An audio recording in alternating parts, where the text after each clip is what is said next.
Coming up, we get back at it and talk World Finals 2022 stuff, USAC this weekend, Chase Elliott getting more dirt starts, and a lot more.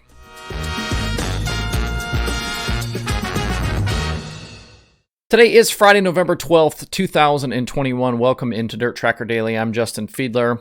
After a short couple of days off following the end of the NASCAR season, I'm back to jump headfirst into things since World Finals. There may be a few more off days through the winter months, but those should be kind of few and far between here coming up. The daily will keep rolling. I'm going to get back into some interview shows, and some of the things I talked about on last Friday's show with the website are on the very near horizon as well. So full speed ahead with Dirt Tracker. Looking back at World Finals, there are a few things I wanted to mention. First, we already knew the three champions entering the weekend, and they all got their moments in the sun.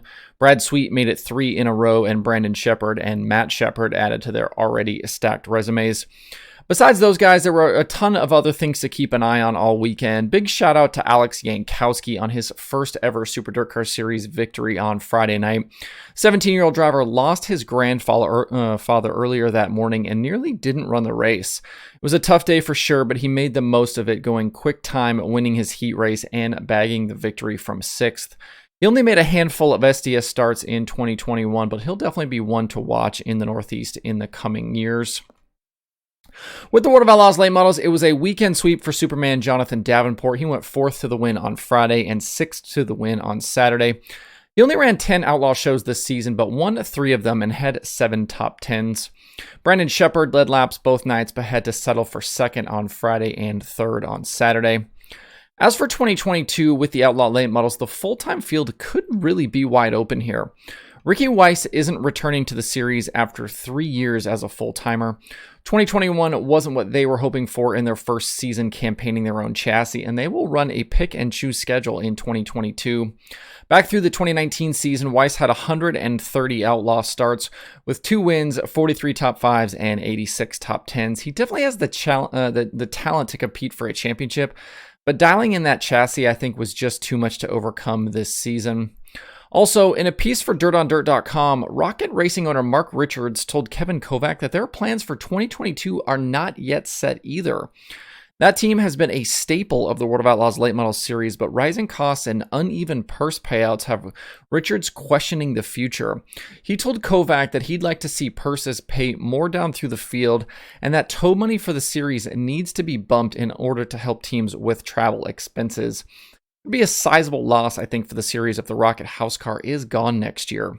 It seems as though we are seeing more and more splintering in the late model ranks as of this moment, and I'm not sure if that's a good thing or a bad thing.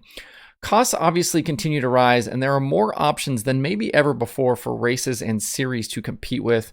Drivers and teams in certain parts of the country can stay within a smaller radius of their home base and still earn enough money to stay afloat. That's good for them, but not really great for the 2 national tours. This is definitely something to pay attention to through the offseason as teams start to make 2022 plans. On the sprint car side of things, we got to see late model star Brandon Overton make his World of Outlaws debut. On Friday night, he raced a second Sides Motorsports entry, ending up 23rd in his qualifying group, last in his heat race, and 12th in the C-Main. Certainly didn't set the world on fire, and he didn't even race on Saturday night, but it was cool to see him make a big leap and try something pretty far out of his comfort zone. I'm not sure we'll see him do it a lot in the future, but with his talent behind the wheel, I really feel like it wouldn't take much for him to get up to speed with a wing sprint car. And keep in mind here when you're looking at his results from Friday night, Charlotte is a very, very difficult racetrack to go around well in a sprint car. Very fast, very specific lines it takes to get around Charlotte well, so don't go too hard on him for that first opportunity. The 2 nights of the World of Outlaws racing for the sprint cars were also the final 2 appearances in a sprint car for Jack Haudenschild. After a Hall of Fame career, the Wild Child hung up his helmet following Saturday night's program. Wasn't the best of endings, with a 17th place finish on Friday and a crash on Saturday that ended his weekend. All in all, though, what a run for the Ohio driver. 72 World of Outlaws victories in his career, including several crown jewels, puts him just outside the top 10 all-time with the series in wins. Kudos also to Rico Abreu for helping Jack make a bunch of starts in his final season, including in that incredible Pennzoil machine we saw this summer. It was a brutal weekend for Logan Schuchart and his Shark Racing 1S team. They led laps both nights and were maybe the fastest car, but had flat tires ruin their weekend. On Friday night, they recovered to 9th, but finished 22nd on Saturday after a shredded right rear ended his race with just 4 laps to go, and he was leading.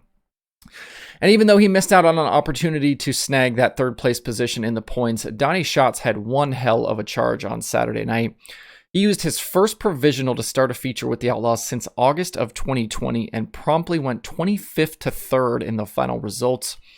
I have 283 World of Outlaws Sprint Car Series races in the DirtTracker.com analytics database back through the 2018 season, and Schatz's 22 position charge is the most positions gained in a race over that span. If you have any thoughts about the 2021 season for the World of Outlaws Sprint Cars, Late Models, and Super Dirt Car Series, please feel free to leave them in the comments below.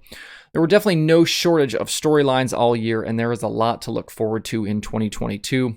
The Late Models get going later in January at Volusia, with Dirt Car Nationals on tap for February. And I don't want to gloss over the World of Outlaws Late Model Series schedule. It's out this week, and we'll definitely talk about it on a future daily episode. Looking ahead to the weekend, there is plenty of dirt racing coming your way. The USAC Western Swing continues with 2 nights at Arizona Speedway for the Western World Championships. Both the USAC Midgets and Sprint Cars will be racing. These are the final 2 nights for the Sprint Cars in 2021, and the championship is still not decided, with Brady Bacon holding a 52-point lead over Kevin Thomas Jr. following last weekend's Oval Nationals at Paris. Jake Swanson, Bacon, and KTJ all picked up feature victories, and things for Bacon and KTJ will be tight over the next 2 nights. The 2 contenders have been the 2 hottest drivers with the series as of late, with Bacon riding a top 10 streak of 17 straight races, and KTJ sitting at 13 straight. Over the previous 5 features, KTJ's average finish is a series best 2.4, but Bacon is hot on his heels at 3.4. The drivers are tied in average finish over the previous 10 races at 3.4 as well. Thomas will probably need Bacon to have some trouble this weekend to have a real shot, but as we know, anything is always possible. The championship for the USAC CRA Sprint Cars is also on the line this weekend, with Brody Roa sitting 56 points behind leader Damian Gardner. As for this event specifically, a driver not named Tyler Courtney hasn't won a race here since Justin Grant won in 2018. That streak will be busted, though, as Courtney isn't expected to compete. USAC Midgets are back in action this weekend following over a month break since they last raced. Chris Windham is currently atop the standings by just 13 points over Buddy Kofoid, and with still 9 nights left to decide things. After this weekend at Arizona, the Midgets have races left at Bakersfield, Placerville, Merced, and Ventura. Windham is trying to go back-to-back with his Chad Boat-owned team, while Kofoid is looking for his first ever Midget Series championship. Should be a good battle to the finish, and we know the final weeks will have plenty of star power.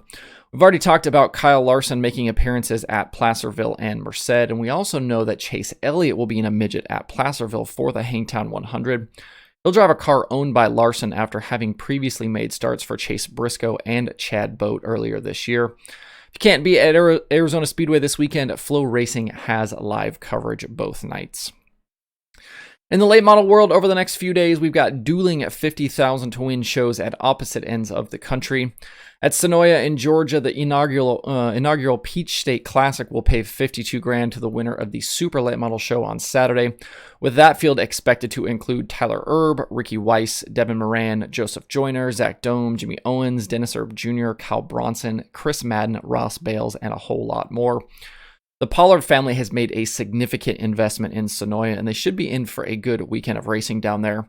The track looks great, and the weather should be a little bit chilly, but definitely nice. And out in Las Vegas, the Duel in the Desert at Las Vegas Motor Speedway has been ongoing through the week, with things culminating on Saturday night with a 50,000 win show for super late models. A bunch of divisions are in action, but eyes will be on the late models coming up. Some big names have towed out west, with Jonathan Davenport, Brandon Overton, Tim McCready, Scott Bloomquist, the Moyers, Bobby Pierce, Ricky Thornton Jr., and many others expected to race. Davenport is coming off that World Final sweep, and I saw somewhere that Overton is trying for $1 million season. If you'd like to tune in, the event can be watched with a $35 a month subscription to XR Plus. Before we close out, just a few thoughts on Kyle Larson's 2021 year. I honestly think we just witnessed the greatest single season by a driver in motorsports history. At Phoenix on Sunday, a late pit stop catapulted Larson to the lead, and he held off Martin Truex Jr. in the closing laps to secure his first ever NASCAR Cup championship.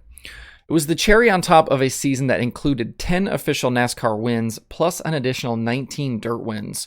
He took the Chili Bowl, the Coke 600, the All-Star Race, a Kings Royal, the Prairie Dirt Classic, the Knoxville Nationals, and the BC 39.